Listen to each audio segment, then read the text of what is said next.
سلام، میخوام امروز چند تا نکته مهم در مورد تایمینگ ها بهتون بگم. اولین تصمیم برای 405 هست که 60,000 کیلومتر عمر کرده و روی تصمیم که کلا مرخص و دنده های داخل وزنشون زیاد وخیم نبوده.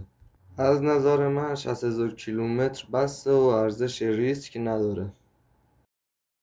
این یکی تصمیم برای تیبا هست که ماشین برای بد کار کردن اومده بود که چک کردیم دیدیم ماشینش تایم نیست، یعنی تایمش میزون نیست. باعث میشه که سوپاپا به موقع باز و بسته نشن و دلیلش این چند تا دنده کنده شده هست. شاید باورتون نشه ولی این تصمیم کلا 20,000 کیلومتر راه رفته، خیلی کمه. این یکی تصمیم برای سمند ملی هست که 4 سال روی ماشین بوده و 40,000 کیلومتر راه رفته، ولی 4 سال زیاده و تصمیم میپوسه و عمرشو کم میکنه. مثل تصمیم قبلی 2 تا دنده هاش هم کنده شده. این یکی تصمیم کلا 100 کیلومتر راه رفته که کاملا هم نو هست و حس کردیم که تصمیم تقلبی هست و عوضش کردیم. البته که از برند متفرقه هم استفاده شده بود و بهتره که شما از برندهای معتبر استفاده کنید، مثل شرکتی که از بقیه تصمیم ها بهتره.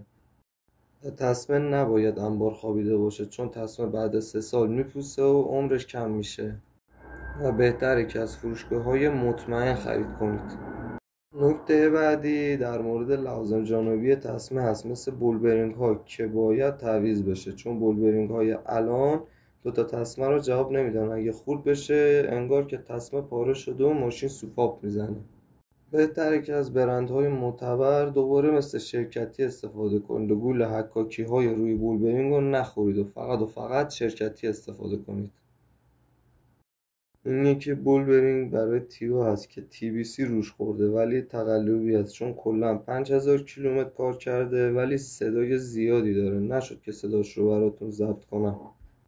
ولی اگه بولبرینگ رو توی دستتون بچرخونید صداش رو متوجه میشید. در ضمن بولبرینگ نباید لقی هم داشته باشه.